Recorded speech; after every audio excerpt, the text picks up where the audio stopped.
My name is Mike Preisner. I joined the Army, left for basic training on my 18th birthday in June of 2001.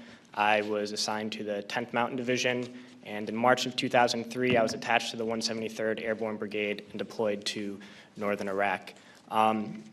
So when I first joined the Army, we were told that racism no longer existed in the military. A legacy of inequality and discrimination was suddenly washed away by something called the Equal Opportunity Program. We would sit through mandatory classes, and every unit had this EO representative to ensure that no elements of racism could resurface. I began to hear new words like towel head and camel jockey, and the most disturbing, sand nigger. And these words did not initially come from my fellow soldiers, but from my superiors, my platoon sergeant, my company first sergeant, battalion commander. All the way up the chain of command, these terms, these viciously racist terms, were suddenly acceptable. And I noticed that the most overt racism came from veterans of the first Gulf War. And those were the words they used when they were incinerating civilian convoys. Those are the words they used when this government deliberately targets civilian infrastructure, bombing water supplies, knowing that it would kill hundreds of thousands of children. Those are the words the American people used when they allowed this government to sanction Iraq. And this is something that many people forget, and we can't forget, is that we've just learned that we've killed over 1 million Iraqis since this invasion, but we already killed 1 million Iraqis in the 90s through sanctions and bombings prior to this invasion. So the number truly is much higher. But when I got to Iraq in 2003, I learned a new word, and that word was Haji. Haji was the enemy. Haji was every Iraqi. He was not a person, a father, a teacher, or a worker. And it's important, we've heard this word a lot during Winter Soldier, but it's important to understand where this word came from. And to Muslims, the most important thing is to take a pilgrimage to Mecca. It's the Hajj. And someone who has taken this pilgrimage is a Haji. And it's something that in traditional Islam is the highest calling in the religion. So we took the best thing for a Muslim and made it into the worst thing. But history did not start with us. And since the creation of this country, racism has been used to justify expansion and oppression. The Native Americans were called savages. The Africans were called all sorts of things to excuse slavery. And Vietnam veterans know of the multitude of words used to justify that imperialist war. So Haji was the word we used. It was the word we used on this particular mission I'm going to talk about. And we've heard a lot about different raids and kicking down the doors of people's houses and ransacking their houses. But this mission was different, a different kind of raid.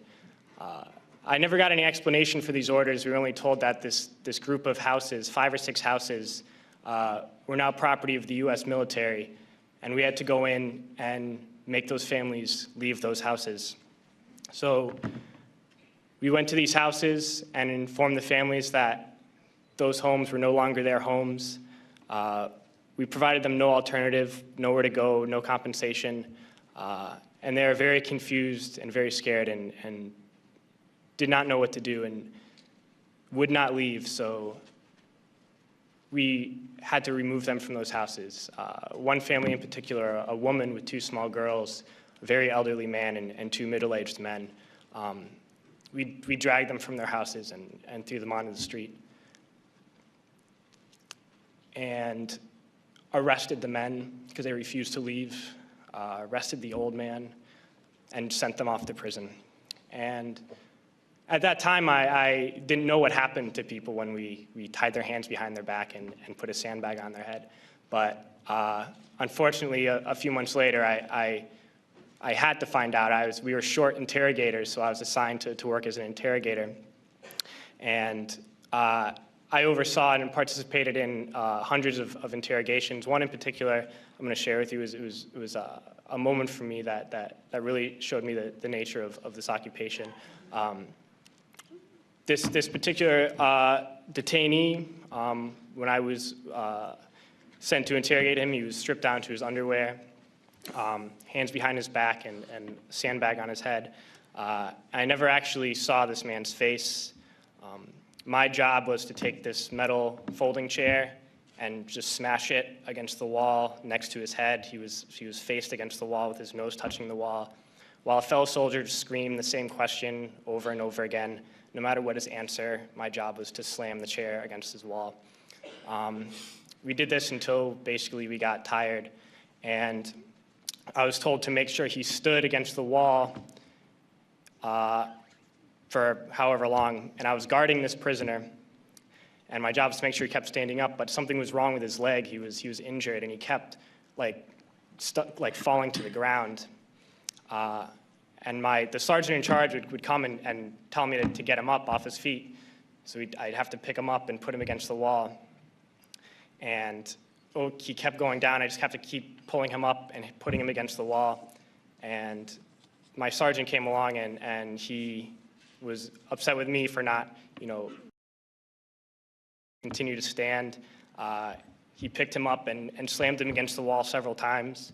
And then he left, and when the man went down on the ground again, I noticed blood pouring down from under the sandbag. And so I let him sit, and when I noticed my sergeant coming again, I would tell him quickly to stand up. And then I realized that I was supposed to be guarding my unit from this detainee, and at that point I realized I was guarding the detainee from my unit. And I tried hard to be proud of my service, but all I could feel was shame, and racism could no longer mask the reality of the occupation. These were people, these were human beings. I've since been plagued by guilt anytime I see an elderly man, like the one who couldn't walk, who we rolled onto a stretcher and told the Iraqi police to take him away. I feel guilt anytime I see a mother with her children, like the one who cried hysterically and screamed that we are worse than Saddam as we forced her from her home. I feel guilt anytime I see a young girl, like the one I grabbed by the arm and dragged into the street. We were told we were fighting terrorists. The real terrorist was me, and the real terrorism is this occupation. Racism within the military has long been an important tool to justify the destruction and occupation of another country. It has long been used to justify the killing, subjugation, and torture of another people. Racism is a vital weapon employed by this government.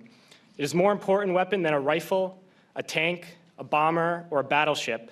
It is more destructive than an artillery shell, or a bunker buster, or a Tomahawk missile. While all those weapons are created and owned by this government, they are harmless without people willing to use them. Those who send us to war do not have to pull a trigger or lob a mortar round. They do not have to fight the war, they merely have to sell the war. They need a public who is willing to send their soldiers into harm's way. They need soldiers who are willing to kill and be killed without question. They can spend millions on a single bomb, but that bomb only becomes a weapon when the ranks in the military are willing to follow orders to use it. They can send every last soldier anywhere on earth, but there will only be a war if soldiers are willing to fight.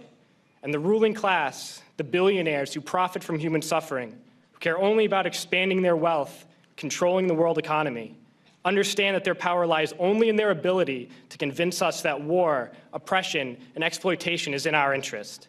They understand that their wealth is dependent on their ability to convince the working class to die to control the market of another country.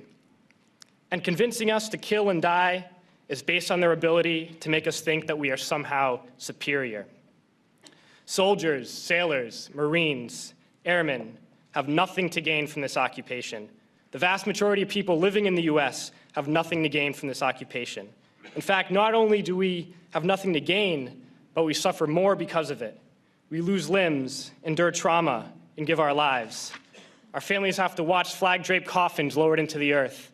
Millions in this country without health care, jobs, or access to education must watch this government squander over $450 million a day on this occupation.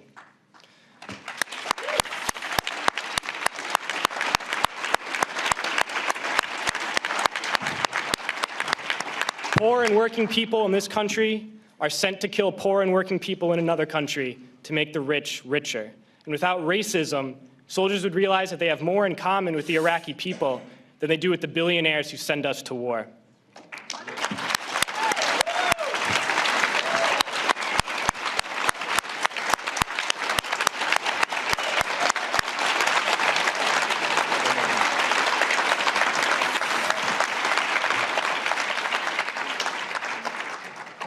I threw families onto the street in Iraq, only to come home and find families thrown onto the street in this country, in this tragic and unnecessary foreclosure crisis. And we need to wake up and realize that our real enemies are not in some distant land. They're not people whose names we don't know and cultures we don't understand. The enemy is people we know very well and people we can identify. The enemy is a system that wages war when it's profitable. The enemy is the CEOs who lay us off from our jobs when it's profitable. It's the insurance companies who deny us health care when it's profitable. It's the banks who take away our homes when it's profitable. Our enemy is not 5,000 miles away. They are right here at home. And if we organize and fight with our sisters and brothers, we can stop this war, we can stop this government, and we can create a better world.